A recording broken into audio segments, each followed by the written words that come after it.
the seeds are sown. Fingers tapping on a Ouija board. Broken silence like a shattered chord. Eerie hums in the dead of... It worked. Yeah. Did it cut off? Did it cut off or not? It says we're live, but guys. Yeah, it is live. It cut off at the same part as always. Good So old 45 technology. seconds. Well, what put the it back hell? in again. Yeah. I'll put it back in again. So, everyone, welcome to another episode. Of Things Paranormal Talks. Yeah. It's almost like we rehearsed it. We didn't. No. Tonight we have someone as a guest. He is a TikTok creator, podcaster as well.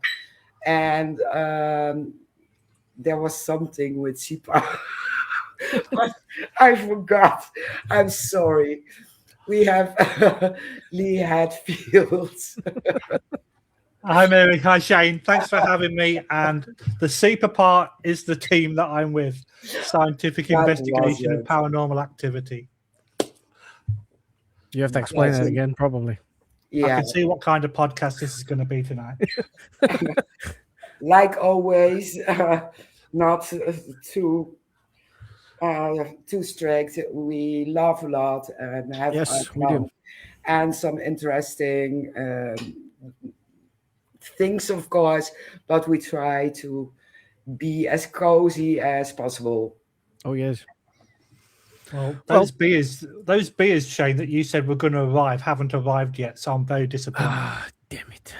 See, I forgot something. And I was drinking water. Being healthy. hey, I've got a good cup of tea here, so Oh, that's also good. All Very right. healthy. Well, again, Lee, thank you so much for joining us. you're most welcome. For the ones who don't know who you are, which we do, could you introduce yourself and what do you do? Sure. So my name's Lee Hatfield. I'm the co-lead for SEPA Canada, even though I don't sound Canadian because I'm originally from the UK. And SEPA is Scientific Investigation of Paranormal Activity. We're based in the National Capital Region of Canada, so that's Ottawa. The team itself has been together for just over 2 years. 3 experienced guys got together, decided to join forces, and then my podcast, SEPA Paranormal Chronicles, has been going for about 15 months now. And you guys are on it a few weeks ago. Yeah. True. After stalking you. Yes. TikTok stalking. That's a new occupation now. Yeah, Yes. I know for the stalker, because if someone says, okay, I will come on, just give me some dates, I will keep pushing after a few weeks. Have you looked at your schedule? Can you squeeze us in? I'm on top of it. Yeah, I did draw the line when you started tapping at my bedroom window, though, Mary, because I'm 13 stories up. So I couldn't figure out how you managed to get onto the balcony. I can climb very well. Use the mirror. Yeah. Oh my God. This is going to be one of those episodes. So I shared out. I loved it. But you're doing in your podcast all different topics, UAPs, the paranormal, Ouija boards. Yeah, that's the advantage of following you and sharing out everything. But what do you do yourself in the paranormal? And what was your first experience? So we are a team of 8, SEPA Canada, but we initially had a team of 3. Like I said a few minutes ago, the 3 of us are in different teams, weren't happy the way that respective team was going. We met up. We actually met up on a Valentine's Day or Valentine's evening ghost walk, my wife bought one ticket to send me. Yeah, work that one out. She bought one ticket to send me on a Valentine's Day or night haunted walk. And I met up with the two guys that were also there without their respective wives. So it's like, hang on a minute, I can see a theme here. We kind of hit that spark straight away. Decided that we wanted to work together. Met up in a pub 2 weeks later, and then SEPA was created, and we've kind of gone from strength to strength from there. My first real experience, because when you're a kid, if you see something, you just think it's natural. You don't think about a paranormal thing unless you literally get apparitions or something coming into your bedroom.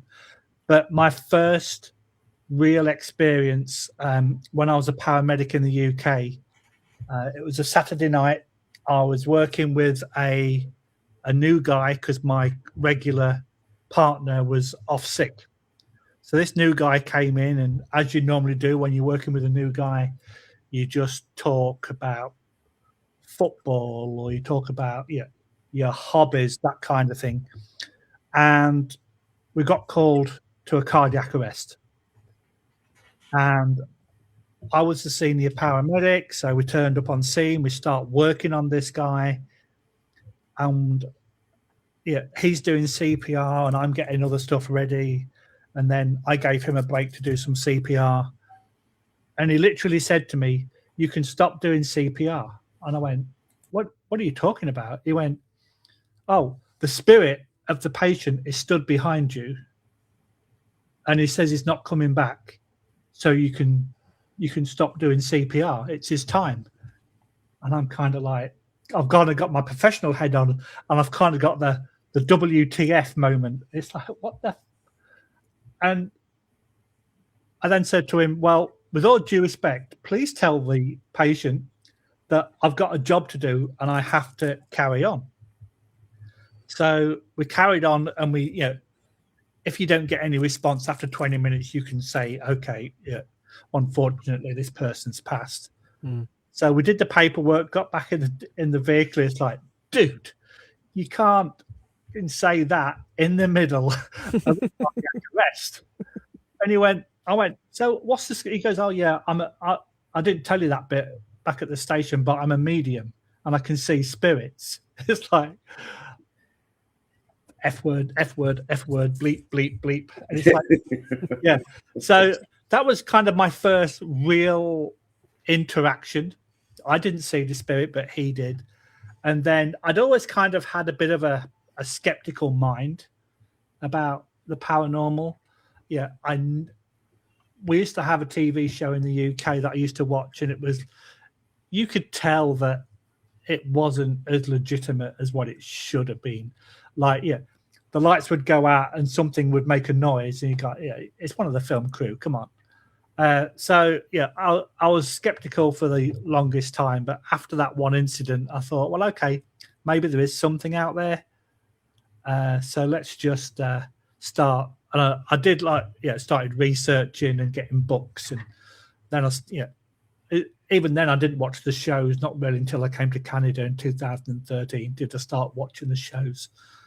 But I took a big interest. But back then, there wasn't as many groups. There wasn't any podcasts. There was, like one TV show. But now it's completely erupted, and there's almost groups at every corner. Yep. Thousands of podcasts on the subject. Quite a few TV shows, even TV shows that are dedicated to the paranormal. So in the last 20, 25 years, the way that it's turned to be more positive and more open. So that's basically how my paranormal career started. Didn't it scare you that he told you that the patient was standing there like, I'm not coming back? Kind of, but you're so focused on doing the job because you kind of have to, matter of life and death, so to speak, that I kind of just like went, okay, whatever, in my mind. But then I had to carry on and do the job because nobody wants the husband, the father, or whatever to die.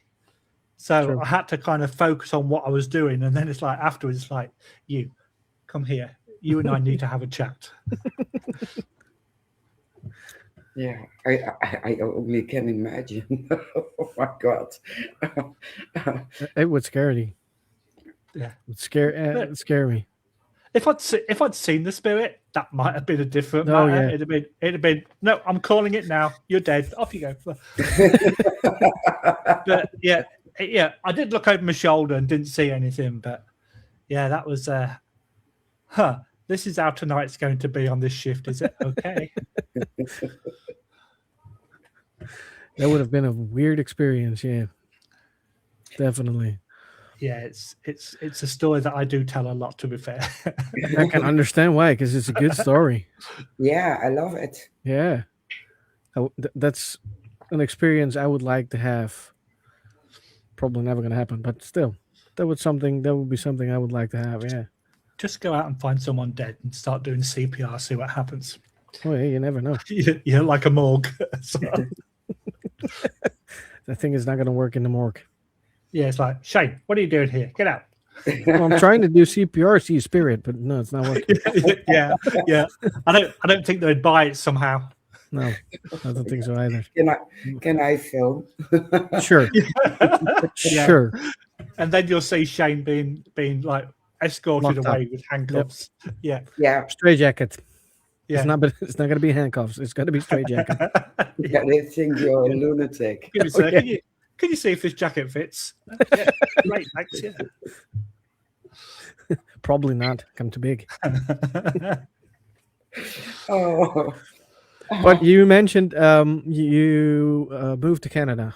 What was the reason for moving to Canada? I married a Canadian. It's as simple as that. We'd been talking online for a couple of years, and the way that my shift pattern worked, every 8 weeks I'd got 18 days off. So for like 2 years solid, it was either she flew to England or I flew to Canada. And then we kind of made the decision that one of us was either going to move to the other's country. I took the plunge thinking that it would be easy to become a paramedic in Canada, and it wasn't. So, but I decided to stay, and I now work for the government, so can't Also complain. good. Yep. Oh, that's also good. As things have happened, everything's slotted into place, and I'm doing okay. Yeah, that was noticeable. yeah, Definitely. absolutely. Well, it's a real plunge in the deep. It is. You're most welcome. Yeah. Your team, does they only do location wise, or do they also do residential investigations? Well, it's really weird over here because if you have something going on in your home, it's not very often that people will let you know about it. We've actually been to just one residential, and then that turned out to be not as given.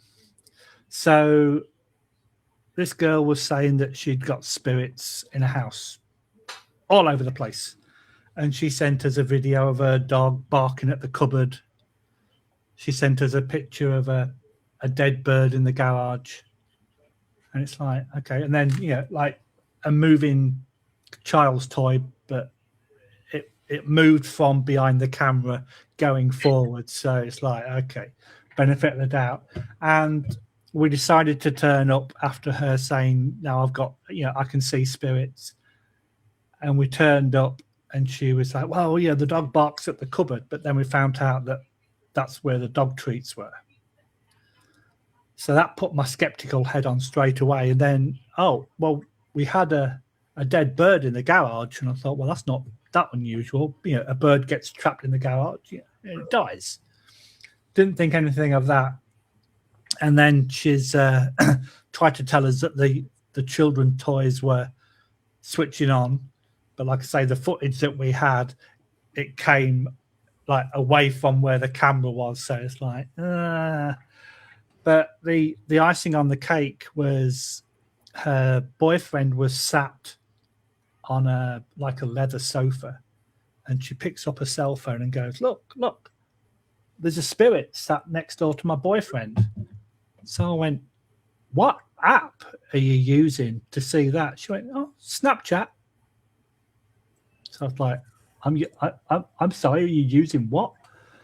And I went, you do realize that that's not a paranormal investigation app. That's just an app to put like profiles on your face and stuff like that. She went, no, I've been told it's really good. And then we kind of like, okay, yeah, this is not as given. Yeah, it was more of an attention seeking. But with regard to locations, it's very difficult over here to get into some locations because they're government owned, and it's either yes, there's stories about it, but it'll be really expensive to go and pay and play, so to speak, or they just don't want anything to do with people coming in and doing investigations in case it gives them a bad name. Yeah. So, we do have a selection of local locations that we go to. We are always looking for different locations, but like I say, it's not that easy, to be honest. And then, we only have a couple in the city, but one no longer does investigations. It's now a hostel, and the other location is one of the biggest hotels in the city. So the only way that you can investigate is if you want to pay X amount of dollars to spend the entire night there. Yeah. So, but yeah, the closest one that we go to regularly is like an hour and a half away, and we've got an investigation next weekend, and that's a good 90 minutes to 2 hours away. So, there's not many of them that close, to be honest, which is unfortunate. Yeah. So, yeah, but it's difficult to get a decent location over here. Yeah, that's something that's you mentioned it while we had the interview, and I remember that, and it's still a weird thought that a country that big and popular, because it's very popular when it comes to the paranormal as well, is not allowing paranormal investigators into buildings. It sounds like the Netherlands or England, because England is as hard as the Netherlands, for what I understand. So, well, you guys as well as myself follow a lot of people, both this side of the pond and in Europe, and there does seem to be a lot of locations that people are always posting about, but I don't know on how easy or how difficult they are. The wife and I went to England in November for a family issue, and we ended up going to a World War I/World War II museum that had been opened since I'd moved away, so I never had a chance to go, and I love my history. So we kind of went, and the wife was talking to the owner, found out that he started talking about some of the strange things that has happened, and he's literally invited us to come over and then do a paranormal investigation at the museum. Cool. Yeah, but logistics wise, it would be a nightmare. But it'd probably be easier for you guys to go because you're closer than what I am. Yeah, but still logistically. Yeah. Oh, for sure. It sucks. Yeah. Because you have to get some suitcase. Yeah. You guys can drive. I can't. Yeah, that is true. In that case, logistically, it's possible. Yeah, but still, we have to explain what we have in the suitcase. Well, I can show them. Yeah. And we've had we've done one investigation in the US, and stopping at the border, it's like, okay, where are you going? We're going to this location. How long are you going for? We're going for 3 days. Why are you going? We're going to see if it's haunted. It's like, I'm sorry, what? Yeah, we're going to see if this place is haunted. And it's like, have a good day. Get out of here. Get out of here. We had it in Norway. Yep. Yeah. because Mary had to explain what we were going to do. yeah, my suitcase was so heavy. And she said, "Are you here on a holiday?" I said, "No, we are going for paranormal investigations over here." And she said, "What?" I said, "We are going to look for ghosts. And I have equipment in my suitcase. Okay, have fun." Yeah, yeah. It's like I don't want to speak to these nutters. Let's go. And it's Yeah. like Just move. we went. Yeah, the wife and I went to a paranormal convention a year last November, and it was in New Jersey. I'm not sure why you wait. Oh, I thought you were waving at me then, Shane. I thought no, we've already introduced. And we went to this paranormal convention in New Jersey, and going through, it's like, what are you doing? I'm going to a paranormal convention. What? What's one of them? So it's like, yeah, it's all about ghost hunting and Ouija boards. And we went, go. And then coming back, the girl on the board says, "Have you got anything to declare?" So I go, "Well, I wanted to bring a Ouija board back, but the wife wouldn't let me." And then the wife leans over and goes, "Yeah, he wanted to bring a haunted doll back, and I won't let him bring one of them over." And she went, "No, neither would I. Have a nice day. See you." I need to remember that we are going to Edinburgh, so Yeah. You never know what you're gonna find. Oh, yeah, that's true. exactly. That's true. That's true. Yeah. You ain't bringing a haunted doll on plane. I'm not bringing a haunted doll on the plane, but who knows? An attachment. The wife's got a couple of porcelain dolls. I think I might stick them on eBay and go "not haunted" and see what happens.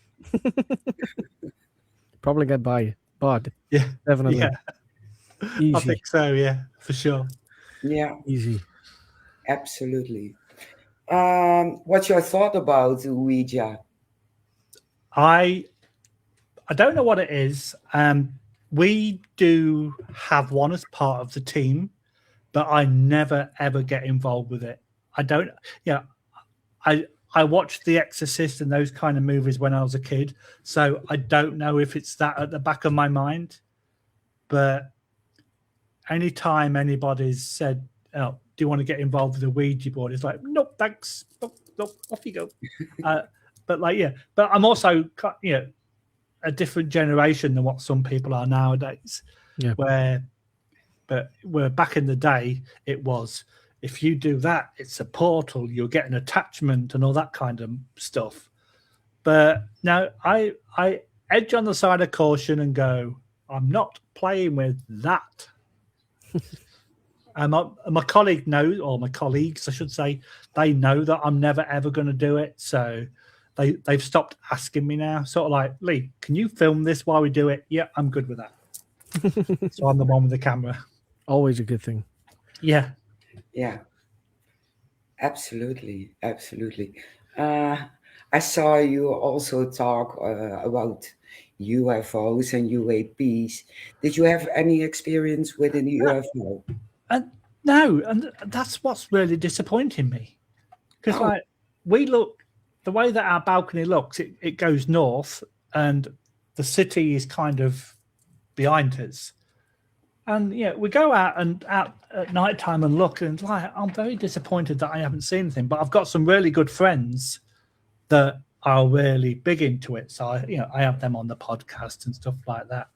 But yeah, it's sort of like, I'm really disappointed that I haven't seen anything. But I'm also ex-military as well. So, getting your logical head on, if you see lights coming towards you, the chances are you're just going to go, that's probably an aircraft. And you know what an aircraft looks like. You've got red one side, green the other side, and white in the middle. And if someone says, "Oh, there's some coloured lights there," and then they disappear, well, I'm just going to go, "Well, that's okay. The aircraft just banked and moved away, so you can't see it anymore." Yeah. So I'm very logical with regard to that. But I've spoken to people that have actually, they say they've been abducted. I cannot say that they're lying or it didn't happen because it didn't happen to me. Yeah, exactly. I can only listen to their story and then ask questions accordingly. Yeah. But I've had two guys and it's sort of like, well, yeah, this happened. But the description that they provide, it's not just, I'm going to think up a story and tell people. They go into absolute minute detail, and you go, well, something had to have happened, but what is it? And and that's the key thing. It's the same with cryptids. Yeah, we live in a city now, but when I was in the UK, I lived in the country. Yeah, and if you hear things that you cannot see, a logical mind will go, it's an animal. And you don't kind of go down there, oh my God, is it Bigfoot? Is it a Sasquatch? That kind of thing. So, yeah, I haven't had one of those experiences either. Yeah, I've got the paranormal experiences, but unfortunately, no to UFOs and no to cryptids. But hopefully that'll change soon. You never know. Yeah. You never know. What's the most crazy thing that ever happened during a paranormal investigation? Well, there's two that spring to mind, actually. The time that we went to New York, we went to a lovely hotel called what is it? I can't remember off the top of my head. The Brer Lock Hotel. And when you drive down the road and it's a beautiful oldie worldy hotel, you go in and it's got, like you've got you bound to have them in Holland. We've got them in England, where you go into the old fashioned kind of bars and hotels. It's got all the beams and that kind of thing. Yeah. And it's like, it was really, it's been in the family for decades. And there was three of us that went, the two guys and myself, and we hired or rented the two most haunted rooms. This is where the activity came, in these two rooms mostly. And we're talking to the owners, and she says, even though it's an operational hotel, the bar closes at midnight. You've got the full run of the entire building. So it's like, oh, that's great. So we're setting up the cameras, and in the room that I was in, because each room's got the old-fashioned four-poster bed. Opposite the four-poster bed was a cabinet. On top of that was the TV. And we're setting up a camera. There's all three of us are in one room. Nobody's near the cabinet, and the cabinet door just creaks open. So initially we thought, okay, wooden cabinet, the latches come undone. But we then tried for the next half an hour to debunk it. We was putting the latches close to it being off as possible. We were banging on the floor. We were banging the sides of and no matter what we did, we could not get it to dislodge and to open. So it's like, that's a little bit weird. Mm. And then the first night when we were down in the bar, we saw shadows and we heard things in a part of the hotel that's not being used.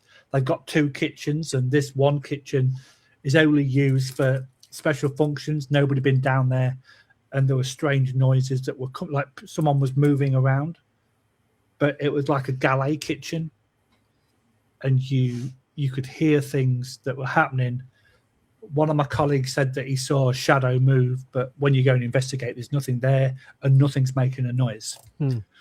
And then we were doing some like kind of experiments just to kind of test things and put to see if we get any responses. And what we have, and it's a really cool. So if you got a spirit box and you can do an Estes method, you put the blindfold on and you get your head, and then words, you hear words and you shout the words out. What we have as well is like a virtual reality goggles, and you can buy an app that you can put onto a cell phone that's not connected to internet or anything. You're doing the kind of similar Estes, and rather than coming out of words, it comes up with pictures in virtual. And that was quite cool. And one of our guys was doing that. And because we wanted to concentrate on one room, and this is going to sound really weird, me and the other guy were in the bathroom because that's where we had the monitor, the TV monitor. And while he was doing his experiment, we saw this. I'm not a fan of orbs because most orbs can be explained, but we had this spiraling orb, really big one, come down past the camera. So there's air conditioning in the building, so no windows are open. So we didn't see any bugs, and we didn't see any bugs inside for the entire weekend.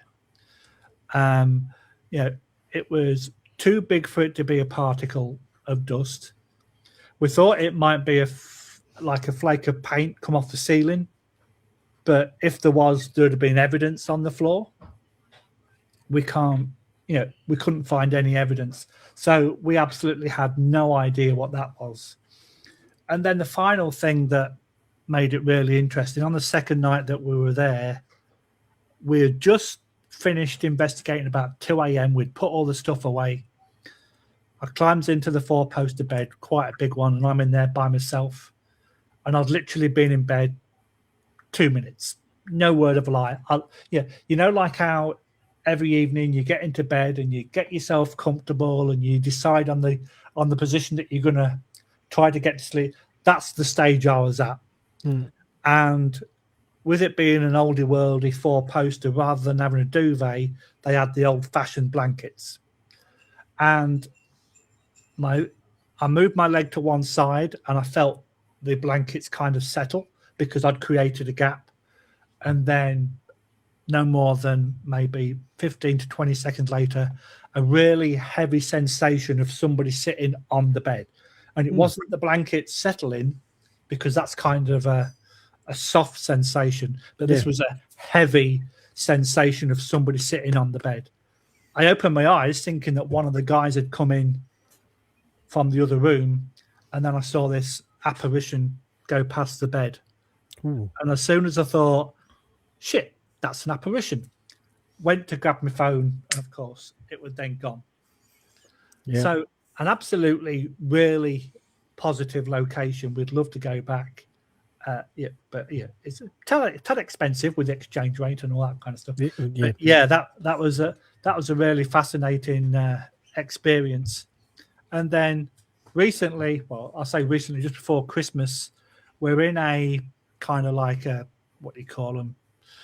These old-fashioned buildings that are now museums. Stately home, that's the word I was looking for. And the ground floor had been renovated to how it looked in the 1800s. The second or the first floor, but over here they go 1, 2 rather than ground and first. It was still a little bit derelict. They hadn't raised enough money to repair that yet, and it had got some quite sheer roofs where the skylight was. You'd got the ceiling had cut out, so you could literally step back to where the window was. And I'm stood back with my camera. I've got a colleague about 6 foot away.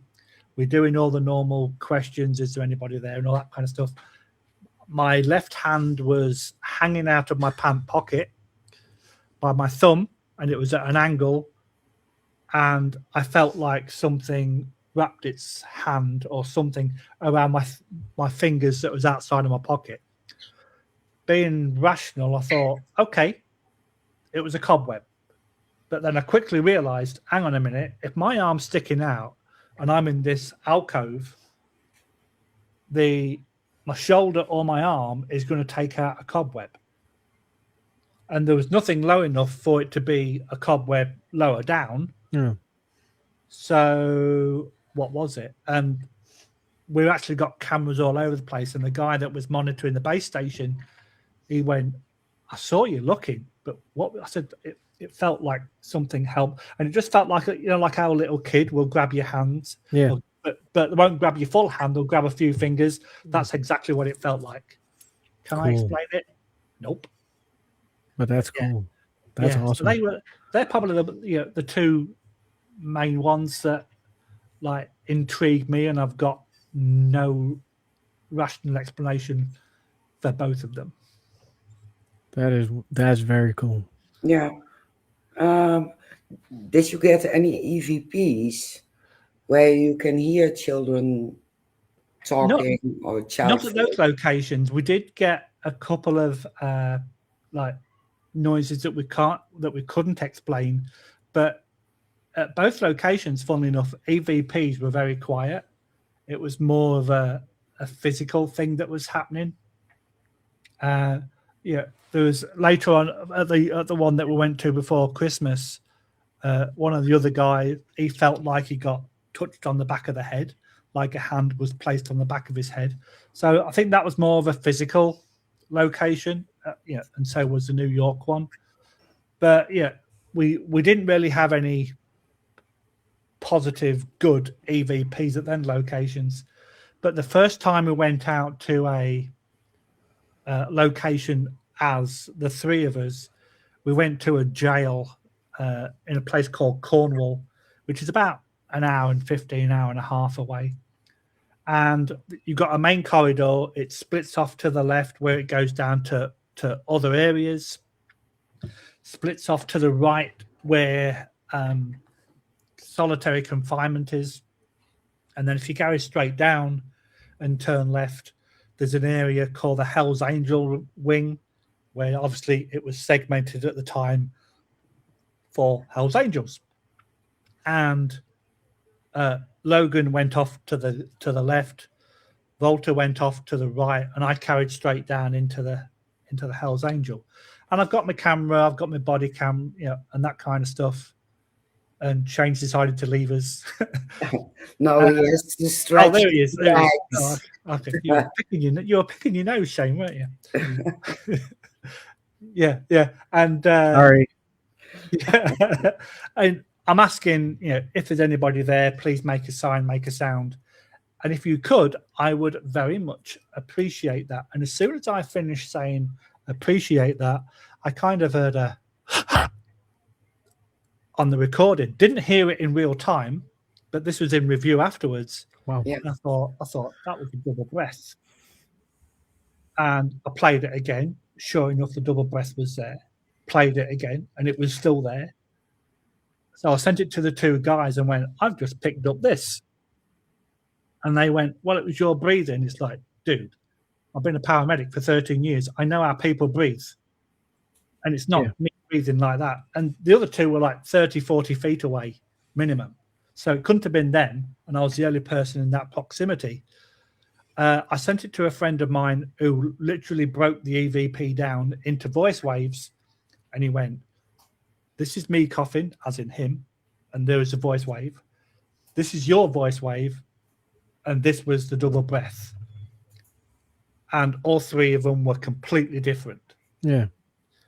And then we went back there about 3 months later, and the two guys were with me in the same room. One of them was sat against the back of the room, and the room's probably 20, 30 foot deep. It's got like 5 or 6 cells on the left-hand side. He was sat right at the very back. Volta was sat halfway between us, and I was walking around because I don't like to sit. I like to move around. Probably that's my fight or flight kind of thing. So I'm going to keep on my feet just in case. And I go, I've got my camera, I've got my body cam on, and I've got an audio in my hand. And I walk out into the corridor. You can hear Volta talking. And again, this didn't happen in real time. I heard it on review. And I go out into the corridor. I put my camera down the corridor. There's nobody there. And as I turn around to come back in again, on all 3 devices, because I checked, as soon as I heard it on one, I checked the other 2. I got like a, wah! And it's like, that's weird. Again, played it back, and it was there. I checked on, because I was doing the body cam first, and I heard it on the body cam. Checked my camera, and I heard it on my camera. Checked my audio. I heard it on my audio. Sent it to the 2 guys. Neither of them heard anything. Volta was still talking, so it definitely wasn't him. And then Logan was too far away for it to be him. Again, I sent it to my buddy. He broke it down. He went, no, that's not you. And I don't know what it is. I then sent the video to another friend of mine who they have a company on the East Coast over here and do paranormal lessons and stuff, courses and stuff. and he has an audio and a video specialist.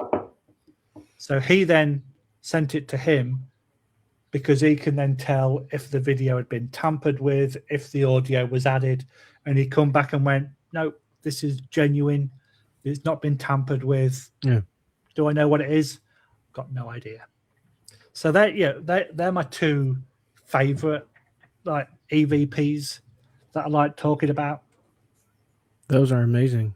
Yeah, they are. Yeah. The fact that they're both at the same location as well, within like 3 months of each other. Yeah.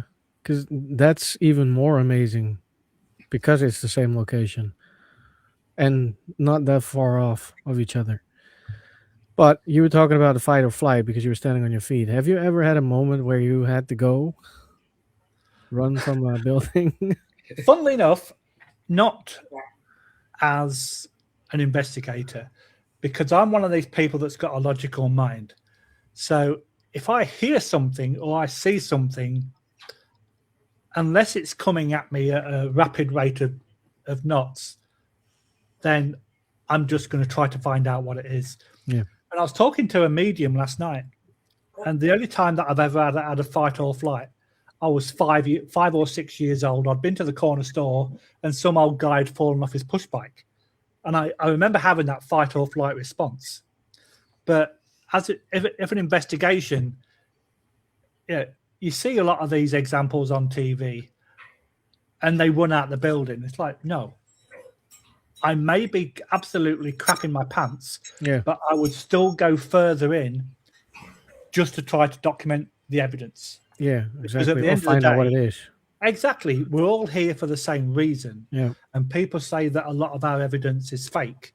So if you could do something or get some evidence that's absolutely 100% genuine, that's a big tick in everyone's box. There is something out there that we can't explain, and but we still don't know what it is. So I would absolutely be peeing my pants, but I would definitely, I wouldn't leg it out the building. But I was also a firefighter, so I tend to run into places when other people are running out of them. Yeah. So I kind of go, I don't think my life's in danger. Let's go. And I'll try and get a little bit closer. Even like you say, even though I'm like, making sure it's safe. Yeah, but that's safety first. That's normal, that's a normal reaction. Yeah, exactly. And being in the military and emergency services, you evaluate the situation. You never see paramedics running to a house. Nope. You'll see them walking because they have to evaluate the safety and all that kind of stuff. Exactly. I kind of put that principle into paranormal investigating as well. So it's like, is the ground safe? Is there anything that's going to hurt me? No. Okay, I can proceed a little bit further. Yeah. Then you reevaluate, and then you reevaluate, and then you get impaled by a demon that's got a big knife or something, and you die. That would be something. Didn't see that coming. At least I got the evidence. I'm now a ghost, but I got the evidence. Oh my God. Yeah, and you have to laugh. Still got it, fucker. Yeah, exactly. Yeah. Oh. I would then be a ghost of that location and give the thing that killed me. I'd give them so much shit. It'd be unbelievable. Oh my God. The life of living hell. Yeah. Yeah, I know, right? Yeah. So yeah. You would be, you little shit. Yeah. I'm thinking in images. Yeah, exactly. Yeah, this is the last thing Lee saw before he died. Something like that. Yeah. Talking about teams, do you guys work with other teams as well? We do. There's a few local ones that we work with, and if we have a big location that turns out to be quite expensive, we will kind of collaborate together and split the cost. And then, if the place is big enough, then even though you're investigating together, you've got twice the amount of equipment. So we kind of keep ourselves well, we do things together, but we also keep things separate. So, okay, you guys go in the basement, and we'll go in the loft. That. So we try to minimize the contamination between the two teams. Yeah. But then we do like swap over and work with each other. But we like say even, and this prison is a perfect example because it's got 3 different levels and they're all concrete floors.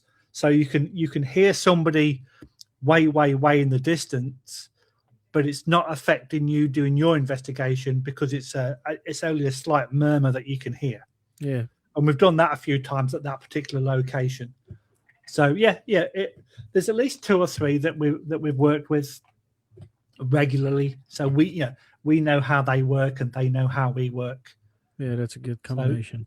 So, yeah, exactly. Yeah, perfect. Yeah, I don't hear that a lot often anymore. With all the paranormal teams and bitching around. Oh yeah. Well, what is it they call it? Power drama or something? Yep. Yeah, but yeah, we kind of minimize as much of that as possible. Because at the end of the day, everyone's got the same objective. So if we can get that objective done together, then it's win-win for both of us. Exactly. But and everybody knows that there are those teams out there that don't have any respect and that kind of stuff. So they will probably piss off a location. Then that location will go, okay, from now on in, we're not having any more guys because that last team really let us down. And that's sad for the rest of us that have got the genuine reasons for doing it. Yep. That happens so many times. Yeah, it does. And it's so sad. Because like you said, we all have the same purpose in the end. And I think some of it in the past has been kind of jealousy as well. If they have a spot of locations that they use and they let you go to one and you get like classic experience and you get some really good evidence, they could then be jealous because they go there regularly and they didn't get anything, but you guys did. Yeah, exactly. So we're not playing with those guys anymore because they got more evidence than what we did.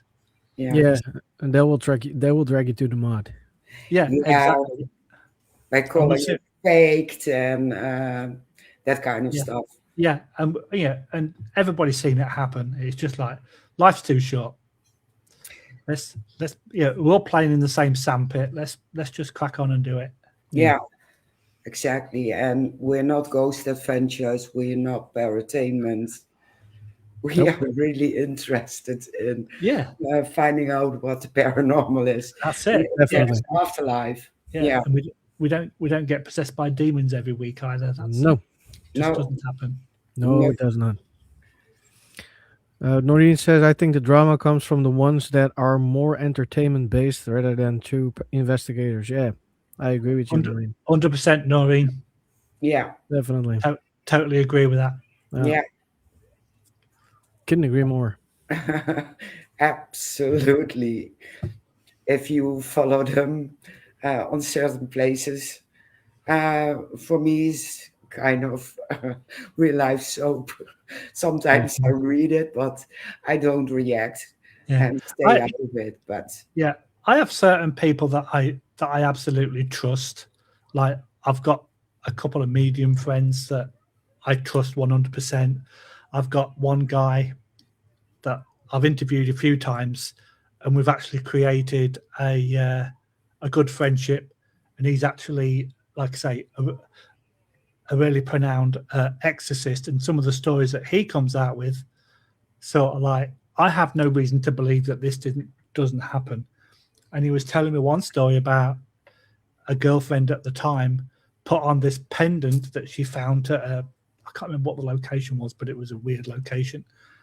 And as soon as she put it on, she flipped back into the crab position and then started to walk up the wall backwards. And when you're coming out with stuff like that, you go, okay, a lot of people are going to say that didn't happen. But the way that he describes it you know damn well that he was there when it happened. Yeah, exactly. And he's not the kind of guy that's going to bullshit you just for, you know, for said reasons. Yeah. So it's like, yeah, and I kind of trust him really well as well. But yeah, then you get somebody sort of like, oh yeah, I can feel a demon. It's sort of like, yeah, you probably got wind or something. just Stop eating those beans. yeah, exactly. Yeah, yeah, Stop watching Zach Bagans. yeah. That as well. Yep. Yeah, because everyone is duplicating him and having demons on every location. And the same thing with three scratches, the mocking of the Holy Trinity. Well, if there's someone who's trying to get your arm, it are those three fingers who touch you. So yes, you get three scratches. Are they demons? No. Yeah, and I've got a really cool theory about that. I'm not quite sure if we mentioned it when you guys came onto my podcast, but if you've passed and you become a spirit, and then you go to a location where you know somebody, you know, the first thing you're going to do is to call out that person's name. So, Shane, can you hear me? Shane's got all his equipment, looking around, can't hear you. He's still in the land of the living, but this individual's passed. The next normal human thing to do is to shout. So if you shout, that's where you might get an EVP, for example. If Shane still doesn't hear you, the next natural thing is for you to reach out and to tap him on the shoulder or tap him on the arm to try to get his attention.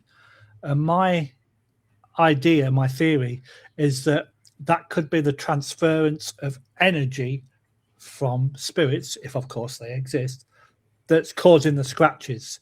So just because somebody gets scratches, it doesn't necessarily mean it's of a negative nature. It could just be a way that a spirit is trying to communicate by reaching out and touching somebody. Yeah, I could agree with that. Yeah, me too. Sorry, I was busy kicking people out. Oh. I'm still here, Shane. Didn't work. No, I'm not kicking you out. Ever. Thanks. I have too much fun, so that's not going to happen. No. I thought it had something to do with some comments. Twitch. Yeah. Yeah, again, Twitch. It's always on Twitch. Twitch are Yeah. assholes. Exactly. Don't know what that is. It's all AI and Tucker. All your fans and stalkers, Shane. That's what it is, mate. Yeah, probably. Yeah, well, all my fans are AI nowadays. I don't know what it is. Go away. Well, let's talk about your podcast. Okay. How did you end up starting the podcast? Well, when I do things in life in general, I'm a little bit of a perfectionist. I like to make sure that things are done correctly the first time. And went onto a podcast. I shan't mention which one it was. I don't think it was even a podcast. I think it just might have been a live feed. And it sucked so much. It's kind of like we're all talking in what we thought was the green room. And then the guy that's running it goes, "Oh, by the way, we're all live now." And it's like, it was so mismanaged. And I thought to myself, I would love to talk to people about this subject, but I want to do it properly. So back in 2024, just after Halloween, I started putting this plan together, and I was looking at how to start a podcast. What equipment you need, and all the planning and all that kind of stuff. So I spoke to the team at the time, and I said, right, I want to do a podcast. And they literally went, all yours, off you go. So I thought, okay, yeah, I'm good at talking. As people say, I talk a lot. I don't know where I get that from, and I just thought, okay, so I need a name. So I put it into our group chat, and then we created what is now Super Paranormal Chronicles. And then I decided, well, I don't want to have me just talking to a camera by myself. So I started off having a couple of the team members to start off with, so we could like bounce conversations back with each other. And then I started inviting people. And I could not believe the response I got. I was getting so many people. It was unbelievable. Yeah, because I'm not a shy person, so I will reach out to any man and his dog and go, do you want to come on my podcast? And then sort of like, oh, crap, they responded. So we're now in season 2.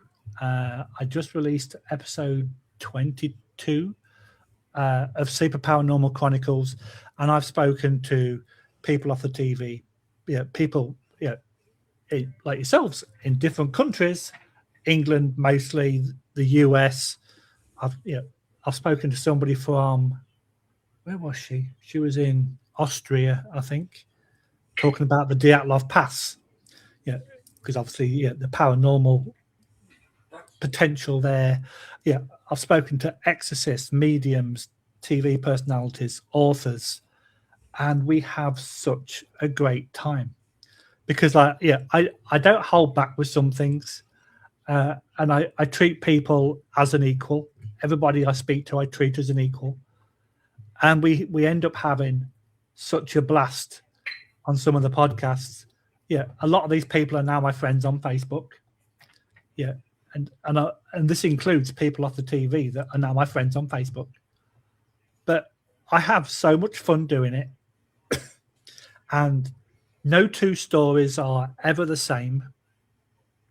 You can talk to 3 paranormal investigators, but they've all got different stories. You can talk to 3 mediums, and they've all got different stories. And like I said earlier, I'm not in a position to say that you're a liar because something happened to you and didn't happen to me. So I ask as many questions as possible about their experiences, not to try to catch them out, but to try to learn. And I've learned so much in the last 16 months or so. Number one, about being a podcaster, because 2.5 years ago, 3 years ago, I don't think I'd ever listened to a podcast in my entire life. But now I do it on a weekly basis. Yeah. And like I say, I speak to great people like yourselves, and you learn so much from everybody, and you grow after each episode. Let's not speak about the negative side of, oh crap, the audio failed, or you get the technical glitches that everybody's had them. But I just enjoy doing it so much. The wife sat over there, she's watching TV on almost 0 volume. I say to her, well, I don't mind going to the spare bedroom to set the studio up, but then she can't hear what I'm saying and she would miss out on some of the conversations. And we could be sat watching TV at night time on the sofa, and sort of like my phone will ping. She sent me a message like 2 seats away going, you should get this guy on. You should get this guy on. Oh, yeah, I have the same. So she kind of gets involved as well. And we always kind of go for McDonald's on a Friday night. So the drive down there, we'll put the latest podcast on. We'll have a listen to it. And when we come back, we put it on the big screen and finish off watching it. Thanks, Noreen. But I do recall I did listen to a podcast like a few years ago, and I can't remember the guy's name, but his dad was such an oldie worldy character that he decided to write a porn story.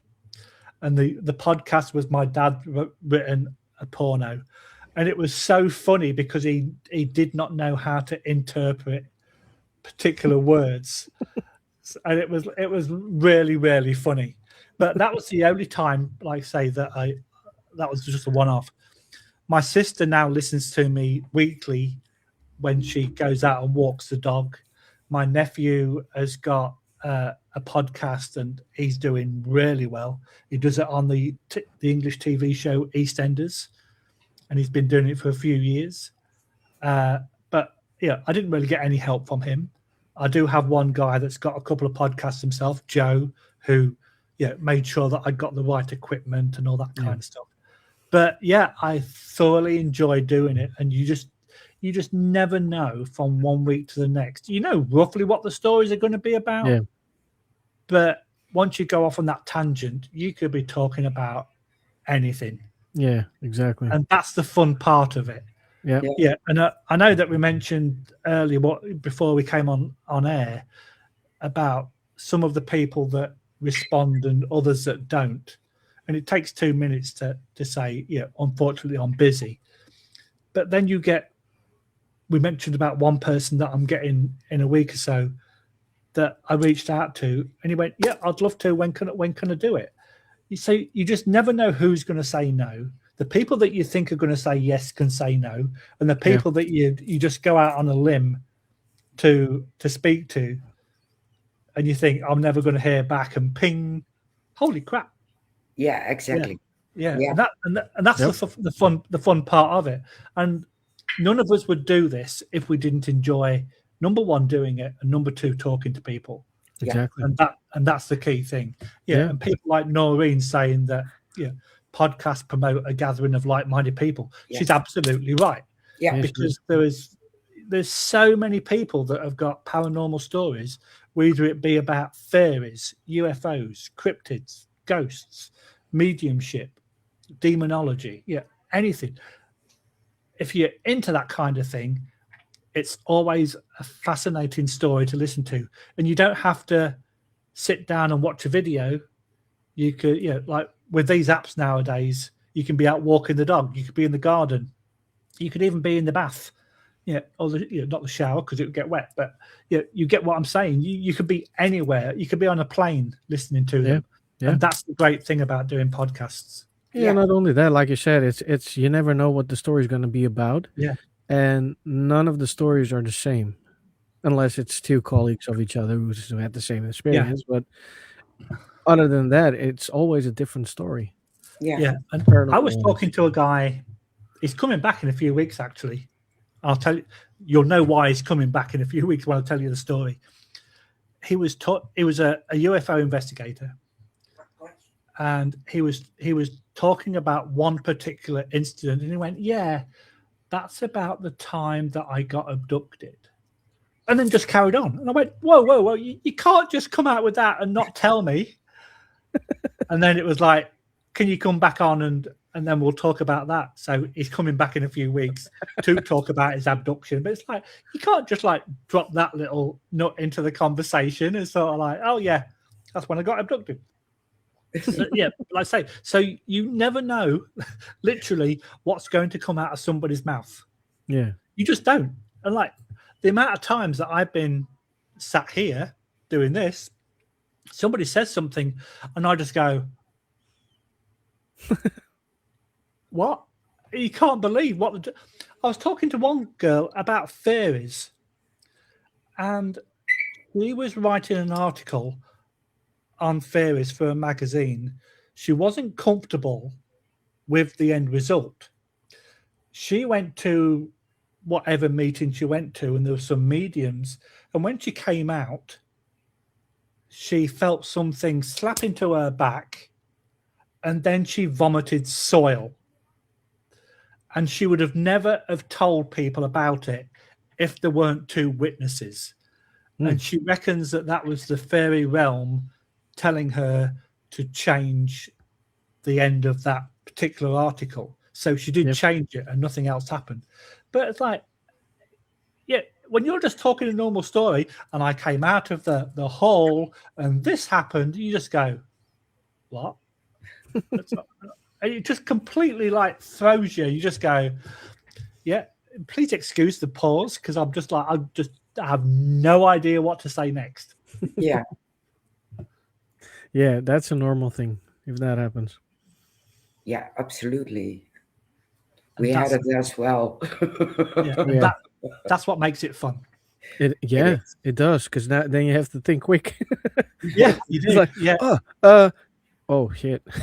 yeah. Yeah. I've done that, and I went, I've got nothing to say now. And then you got, like you say, you've got to think really quick. For our listeners, it's great. It's a great tool to see you aren't going mad. Well, Noreen, no. Yeah, you can't go mad if you're already there, Noreen. Come Exactly. on, let's be honest. That's exactly what I wanted to say. We're too late. It's not going to happen anymore. Yeah, yeah. You can't get madder. I don't think. Exactly. It's never going to happen. But you're right, Noreen. It makes more sense if you hear stories from other people's. Yeah. Yeah, it does. And we find we get invited to a Comic-Con because me and the wife are involved with the Comic-Con doing other stuff. And the amount of people that come up to the guys doing the booth, you'll get two people that go, I want to tell you about this, because they've got somebody that they know that's not going to mock them, they're not going to tease them, and they generally want to hear the story. Although you get somebody, and I've had it a few times, yeah, I don't believe in that crap. And then they'll go, but there was this one time. And then they'll go into a story, and I'm like, I thought you didn't believe in it. Well, I don't, but I can't explain this. I said, well, you probably know what that was then. No, it wasn't. It was. You always have those. Yeah. Exactly. It's like people who tell you it's a load of crap to go sit in an abandoned building talking to nothing. And then you like, well, if you think that's stupid or anything, why don't you join along? No. Yeah, part of them are scared, I think. Exactly, because you can't see it. Yeah. And you know it's there. Yeah, exactly. Noreen says too late for me. Yeah. We're in the same Told you. club, Noreen. We're all mad hatters here. Yeah. 100%. So we promised to keep it a bit shorter. Yep. And we are at the end. We are. Oh, no. Yeah. I'll get my tissues out. You Bit brought it emotional. up yourself. I did, yeah, you're right. Hey, I'm going out for a steak dinner. Come on. Oh, that's good. Now I Yeah, have to get my that's better tissues. than a Now I'm podcast. starting to get jealous. Yeah. It is. I'll take a picture and send it to you, Shane. Yeah, sure. Kelly, remind me to take a picture of the dinner tonight for Shane. She's like, okay. Please do, because then I'm gonna probably go to bed hungry. Well, if people That's my want wife's to image. follow you, where can they find you? Okay, so we're on Facebook, we're on Instagram, we're on TikTok, we're on YouTube, but the site that puts everything. Oh, look, there's Audrey. Audrey's a friend of mine from the UK. Hi, Aud. She's learning to become a witch, by the way. Ah, Which is cool. tough. Yeah.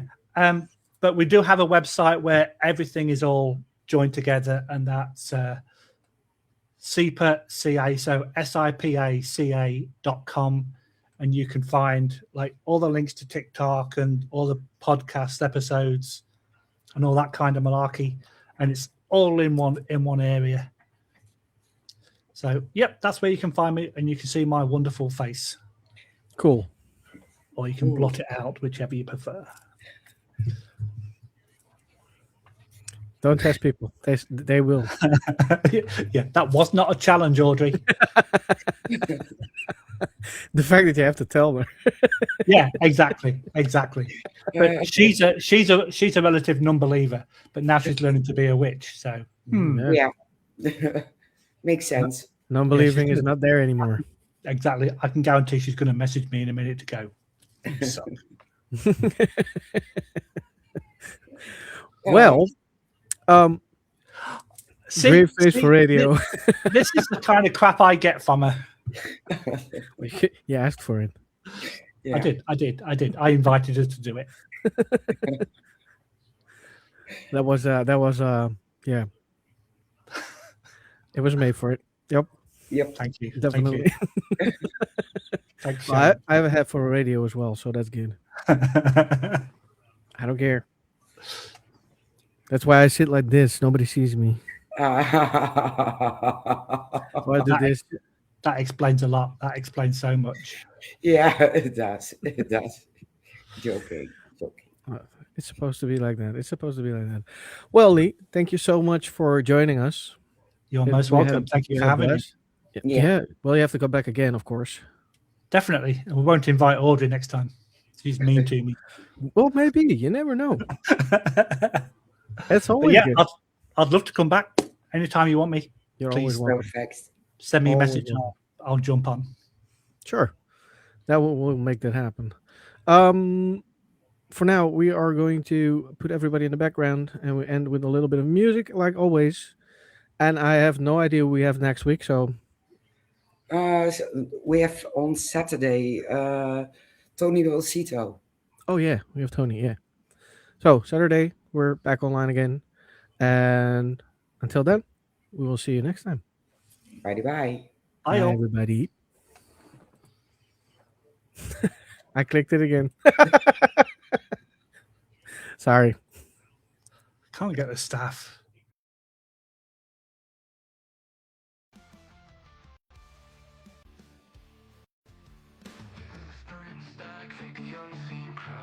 Fingers tapping on the veil too loud.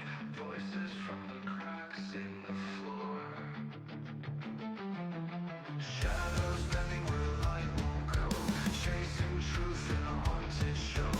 Are they real or something more?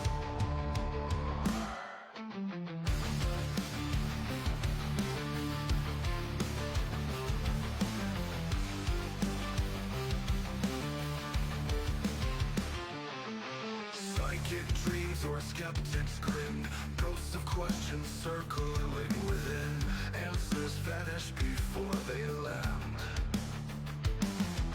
Investigators with their tools in hand, talking to the dark like it understands. Spirits rising from the sand.